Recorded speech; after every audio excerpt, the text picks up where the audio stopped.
What would make this an especially meaningful conversation for you today? Uh, any tips you can have, probably see what I'm doing wrong, be able to help me boost my score by any other points. Yeah, Probably sure. Are there any particular areas you feel like you might be going wrong? the logical reasoning. I have no idea what I'm going wrong at it. I just know it's going wrong. Okay, well, what are you doing for it currently that you think might be mistaken? I'm not sure if well, I'm not using as much of the tips suggested by the LSAT logical reasoning Bible. It breaks it into too many categories for me to try to juggle that and remember, okay, this is what I do for this category type of question for this type. I've been grueling through several different types of problems and exercises and then answering the questions and then figuring out why did I get an answer wrong if I get it wrong, or why I got to answer right, and what do the wrong and right answers look like. Yeah, okay. So, what does your review process look like, or what do you think you could be doing differently in terms of detailed review of any problems that you have difficulty with? I I think what I'm doing wrong is sometimes I disagree with the right answer, but I can't see that connection how they got to the right answer. Like there's a bridge missing. I look at the book and it tells me this is the right answer, but I don't see why sometimes. Have you looked at any explanations or worked with anyone else in terms of like a study group or a coach or a tutor? When sometimes we come at the same conclusion, or other times it just still doesn't make sense to everyone. I'm like, oh, One thing that might be useful, of course, is to look at online explanations as well. I've created many myself, others have created them as well, and they can help you see the problem from another perspective. okay, okay, I will look into that. Are yours on your website as well? Yeah, so they're on the website. I also have a YouTube channel where I've published video explanations for the vast majority of LSAT logic games. And you can also post in the LSAT Unplugged Facebook group to find other students who could share feedback and you could get advice from them. You can also post any questions you have about particular LSAT problems, and other people can chime in and give you advice. Okay. A lot of times students who have already completed the LSAT and scored well, they'll still stick around to help other students going through the process now. Because once you've learned the LSAT, you can't stay away from it. And that's been my experience as well, is that just hits you on such a deep level that your way of thinking has fundamentally changed. And so you've got to adopt this kind of LSAT mindset where you can see the exam from the test maker's perspective. And rather than arguing with the right answer, imagine how could they be correct and what is tempting about the wrong answer that still makes it wrong. Okay. What do you think, how reasonable is it to get a score boost within, or what's the reasonable amount of score boost you can get within 3 weeks or a month's time? Most likely, just a couple of points for most people, but you never know. A single insight could change everything for you about your prep. If you find that you were approaching a certain question type incorrectly, or you find a more efficient approach, that could be a game changer for you. Or even changing a pacing approach, for example, or building up your endurance. If you had only done one exam timed and over the next 3 weeks you do 6 or 7 exams timed, your level of comfort with those exams could improve your score significantly. How many exams would you say you've done up to this point? I don't know, probably about anywhere from 12 to 20 exams. And those were full length, 5 section, strictly timed exams? Good, good. And have you seen an improvement over the course of those exams you've done? Not dramatically. When I first started, I started around 155, 57. Now I'm towards 161, 62 area. Not a big jump increase. I was looking for at least 10 points or so of what I was expecting, but that's not what had happened. That is a good increase, but of course, I understand that you want more, and it is a bit of diminishing marginal return, so you'll have to fight more for every single point as you get towards that higher end. So I think working on your review process a bit more could help, and going beyond just the study group, posting online, looking at explanations, and really writing down your thought process and articulating it more and more to better see it from their perspective, specifically what makes that wrong answer wrong. It could be one little word that makes all the difference, or what might have discouraged you from picking the right answer but what still makes it technically correct, even if it seemed unappealing at first glance. What are your advices for logic games? Let's say you start a logic game and build all of your diagrams and it's going smoothly, and you get to one question in the middle and you find out you made a horrendous assumption. Now, do you go back and review everything, or do you skip it and go on to the next game, try to come back at it later? Yeah, that's an unfortunate situation. But if you have misunderstood one of the rules of the game, if you got it backwards or you misunderstood something or used the wrong variable, everything needs to be redone, unfortunately. There's not really a way around that, except at the beginning, when you're first going through the rules, double check everything. It only takes an extra second, but it could save you a lot of time in the long run. Okay. And in general, if you're just stuck on a particular question within the game, skip it and come back to it. Especially those global must be true questions, or global could be true, or global cannot be true. You do all your local if questions first to build up a library of hypotheticals that you can later draw upon when you're solving those global ones. So there's no reason that you necessarily have to do the questions within a game in the order given. Okay. And one other question is for, I think my weakest area, especially in logic reasoning, is parallel questions, especially with the titles. Even when it comes into reading comprehension, which titles would best match these. I'm not sure how to go about that, or how I just go intuitively. Okay, this sounds right to me. This must be it. I'm not sure with the strategy to attack those types of questions. Inevitably, they're going to be the most time-consuming questions. So I'd save those for last. And it really is just a matter of checking each one against the passage, looking for the exact shape of it. But they're extremely nuanced and difficult. So they're going to be more time-consuming. The only thing I would suggest to get better at them is do more of them.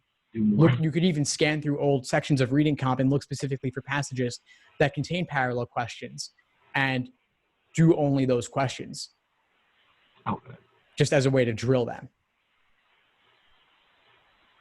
And that the same goes for even something like rule substitution questions or rule equivalency questions in logic games. They're tough because they show up so infrequently. If you looked at it in isolation, it might not seem that bad, but they're not even, like, their parallels might not even be every exam. But if you found a bunch of them and just did them in a row, I think you'd see some patterns in how you could approach them and improve significantly.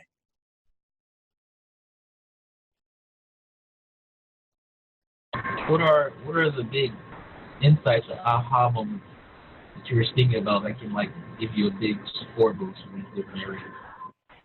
I think one of the biggest insights was really just deepening my review process rather than doing more exams and covering them only on a surface level, like looking at the credited response, looking at an explanation, just saying I get it now and move on, when really an hour later I wouldn't be able to repeat what I had just said.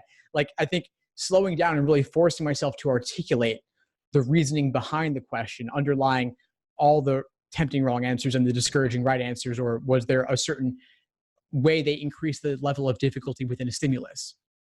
So starting to see all the specific ways they increase difficulty, the masks they put on top of questions, learning what they were, allowed me to then remove them when I was encountering a new one. So things like using words like unless and except, until, without, or requiring the contrapositive, or requiring that you link together different conditional statements, or an answer choice that's tempting using all the right words but one little word going too far, or the right answer to the wrong question in an answer choice.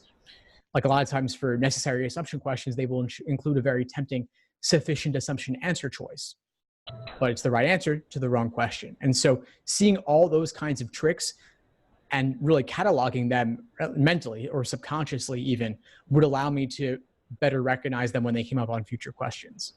Okay. Would you be able to break down necessary and assumption more of a layman terms?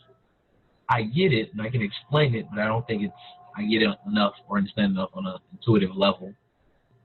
Okay, so on a more intuitive level, I think about them like a very specific kind of must be true question, where they're not really giving you new information. A person who believes in the stimulus and is logically committed to it automatically is committed to believing all underlying necessary assumptions. So if there was an argument saying God created the world, then it must be the case that there is or was a God at some point. That is a necessary underlying assumption, incredibly moderate, not new information. Okay. And so that's why the negation test works, just as the negation test would also work on a must be true question, although I wouldn't bother using it there. Yeah. The reason it is more useful for necessary assumptions is because it could be an unstated premise of the argument where it wasn't directly cited in the stimulus, but the person speaking would be logically committed to that statement as well. Okay, that makes it more clear. Good. Any other struggles you're facing right now, you think? No, I think just have to actually get past the procrastination stage and get back to studying for the exam. Well, you're taking it in just a couple of weeks, right? Yes, just a couple weeks. Yeah, so this is crunch time. Give yourself a big reward at the end of the rainbow after on the other side. But for now, yeah, if you could do another timed exam or two per week plus detailed review, this is really the point to just get more comfortable with the pacing endurance as you wrap up. I find that my score is at times, I'm not sure, based on more so luck of how well I do with the reading comprehension or the logic games. I've had multiple times where I've scored, get all the questions right on the reading comp and the logical games, but then I'll get to the logical reasoning and I might get 10 right or I might get 15 right, and it fluctuates. That's hurting my score quite a bit. Is it typically that you're getting the more difficult questions wrong? It's typically that I'm getting which is vice versa. I'm getting what the book claims to be the easier questions wrong. Then maybe you're second guessing yourself a little bit too much. I thought they were trying to, I always think they're trying to trick me on purpose and trying to, I guess, overanalyze a bit. Yeah, and you can use your knowledge of the order of difficulty to your advantage. The first 10 questions are on average are going to be much easier than the ones that come later. And so you have to think to yourself that those first 10 questions, they're not meant to separate people in the 160s from those in the 170s. They're meant to separate those in the 140s from those in the 120s and 130s. So there aren't super complex tricks there. Those are the questions that your first instinct is probably right, especially if you've already achieved a score in the low 160s. That means you're proficient in the foundation of the exam. So those questions, your gut instinct is probably correct. Okay. So just trust yourself on those. What do you do for well, how do you keep time, or what would you say, how do you keep time when you are taking the test?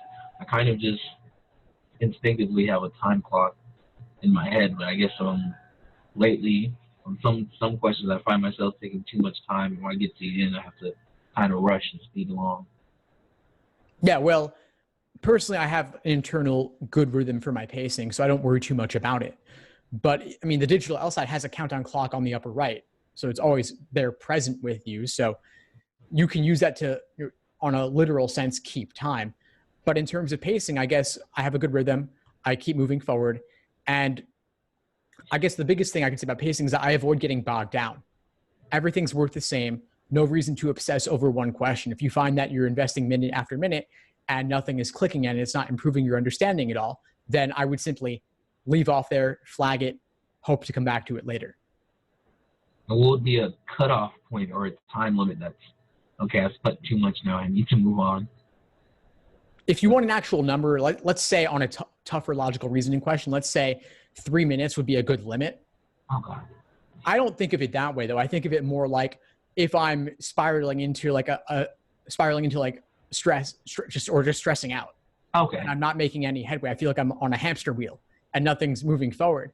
Then I feel like, you know what, this is not giving me a good return on investment. I'm not making any headway. Let me skip it, hope to come back to it, and then have a fresh perspective upon a second look. And I'm moving at a fast enough pace on the easier questions that I build up a time bank to apply to those tougher ones. So I typically can come back to all the ones I flagged, and I'll typically flag 3 or 4 in a section of logical reasoning. Okay. Do you have any other tips for logical reasoning? I guess know what your weak areas are. Know what those tough questions are that you're likely to want to flag. Like it could be a lengthy parallel question. It could be a principal application question. For me, it would also be things like science or philosophy with overly technical language. If I see those, I might not even attempt them at all in that moment. I might just flag them and say I'm coming back at the end because they're more time consuming, especially parallels and principal application. You're reading 6 stimuli, the stimulus plus the 5 choices, for the benefit of 1 point. So to me, that's the lowest return. I'd save that for last. Okay. If it was like a number 9, I might attempt it in that moment. But if it's a number 20, I know it's going to be tougher and lengthy. So I have no reason to want to do it right then. I'd rather attempt some of the other shorter questions that could actually be a little bit easier and then come back to those tough ones at the very end.